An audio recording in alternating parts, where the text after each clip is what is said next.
Welcome to the Spark Creativity Teacher Podcast, a podcast for English teachers who could use some creative teaching strategies delivered in those few minutes a teacher can spare while at the gym, in the car, or even brushing their teeth.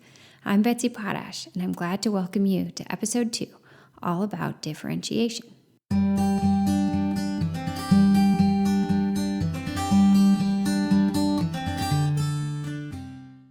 So what is differentiation?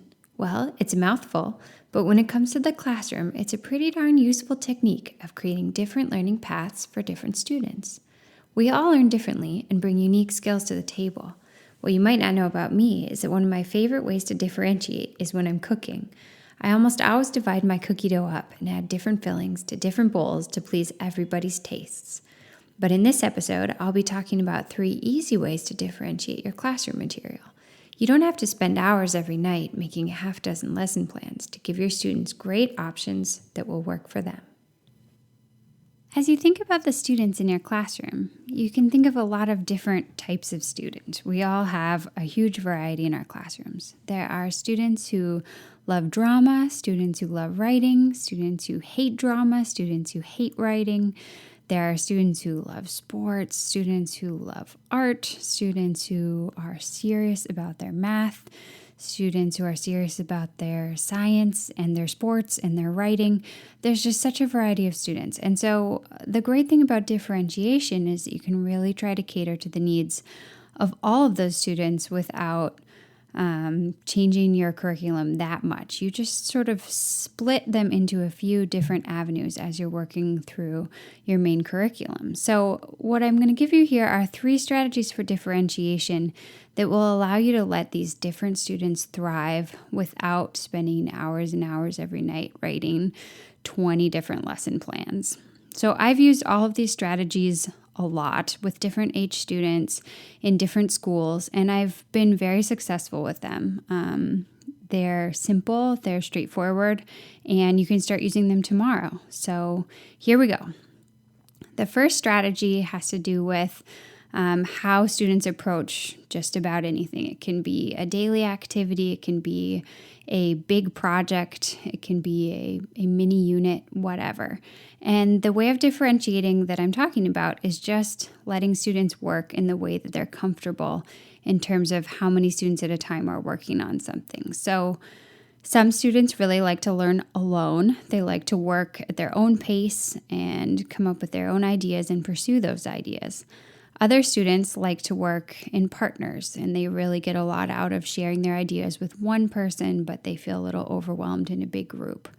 Others are so social, and they really understand group dynamics, and they do great with a big group all the time. While I think it's really important to help everyone grow by occasionally having mandatory group projects or mandatory solo or partner work, I mostly think it's great to let students do what's natural to them. When they have their career someday, if they're super introverted, they're probably not going to work in a career that's incredibly group focused and requires an extrovert. And if they're really social, they're probably not going to be a creative entrepreneur working alone in a room in their house all day, every day. So I believe it's really nice to just let students work in the way that's comfortable for them. Personally, I would not want to do team teaching. That wouldn't be comfortable for me. And if a school forced me to be a team teacher, unless I really was able to make a major shift in my life, I probably wouldn't be happy. I wouldn't teach my best. And so I think for our students, we should give them the same benefit of being in an environment where they can do what really works for them. So it's very simple. When you pass out a handout, you can just say, all right, guys, if you want to, you can work on this alone, or you can turn to a partner, you can find 3 or 4 people. And that's it. And you just have everybody turn in their own work so that they get graded on their own work, but they can achieve that work however they want to. If you're working with a major project, then you have to maybe build in some more requirements for groups. They may need to produce double the work, or they may need to create a longer presentation, but you don't need to overcomplicate it a lot. They don't have to have like 25 additional stipulations. You can just kind of let them know that the amount of work they should produce is exponentially greater if they're with a partner or with a group. So that's my first simple strategy for differentiation. I find it very helpful. I have used it almost daily in my classroom for many years. The second strategy that I often use is what I call an activity menu. And this might seem really hard or intimidating at first, but it's really not. Especially once you get in the habit of brainstorming a few ways to approach material, you'll find that from day to day, as you are brainstorming, the ideas just kind of jump to mind because you've come up with them a lot of similar ideas before.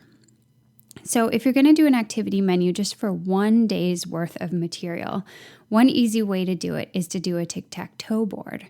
If you do a tic-tac-toe board and you just create that in your computer program, you're just going to have 9 boxes, and in each box you're going to put a different activity. Then you're going to let the students choose the 3 that appeal to them most, making a tic-tac-toe 3 in a row, as my 5-year-old son is constantly saying, tic-tac-toe 3 in a row. So when you're brainstorming the activities, you just want to come up with pretty significantly different ways of approaching the material. So maybe in one corner, you're going to have students create a diary for a character. And in the middle, you're going to have students create the intro paragraph for a paper on that material. And in one corner, you're going to have students do a Twitter account for a character. And they need to come up with 10 tweets that represent the action in that chapter of the novel. And I just came up with those off the top of my head in 15 seconds. So you know that you can do it pretty easily. You just come up with 9 different activities. Where the potential time commitment comes in, you can think a little bit more specifically about your particular students, what their needs are right then and what their interests are. So if you're really trying to help them improve their grammar at the moment, maybe you want to have several activities in your board that are grammar based. Or if you really want them to improve their vocabulary, try to sprinkle in, do 10 tweets using 5 of our vocabulary words from this unit, or come up with a speech by a character for a graduation and use 10 of our vocabulary words, or whatever it is. You can target these individualized activities to the material you need to cover, as well as the interests and strengths of your students. So a tic-tac-toe board is a simple, easy activity menu, one that's a little more complex. If you'd like to do this over a series of several days, maybe even an entire unit, you can create a larger bingo card for your unit. So in this case, maybe you're going to have 5 rows and 5 columns and 25 different activities. And yes, it sounds like a lot of work. But again, if you're going to use this for your entire unit, you can pass out that bingo card and then you can draw from it on the first day, the third day, the 6th day of the unit. You can say, take out your bingo card and choose an activity. Work with a partner, work alone, or work in a group, whatever works for you. But do one of our bingo activities during the next 20 minutes.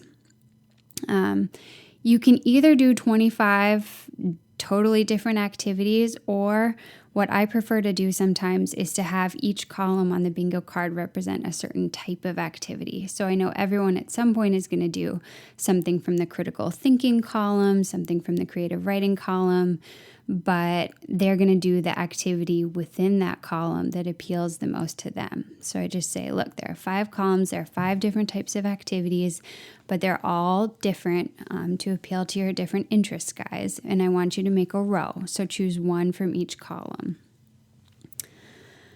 All right, so there's the tic-tac-toe board for the daily activity, the bingo card for a whole unit or maybe like a week's worth of activities. Another thing you can do that's kind of fun, if you're a little artsy and you think this would be enjoyable, you can do a restaurant style menu. So maybe it's the Scarlet Letter Cafe or the Transcendentalism food truck. But you're going to create in your computer program something that looks like a restaurant menu. And you're going to start with appetizers, and you can do shorter activities for appetizers, something that's kind of fun, a little warm up that gets them thinking about their reading. And then when they get to the main course, it's going to be something more major. Maybe if you're working on analytical writing, at that point you want to put in something like come up with 10 thesis statements for the novel, or find 5 quotations for this thesis statement that would help support it, or whatever.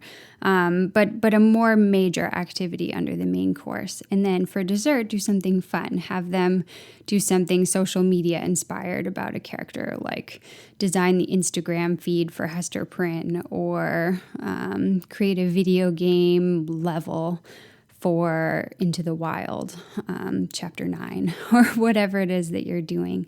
And hopefully they have some fun with those dessert activities.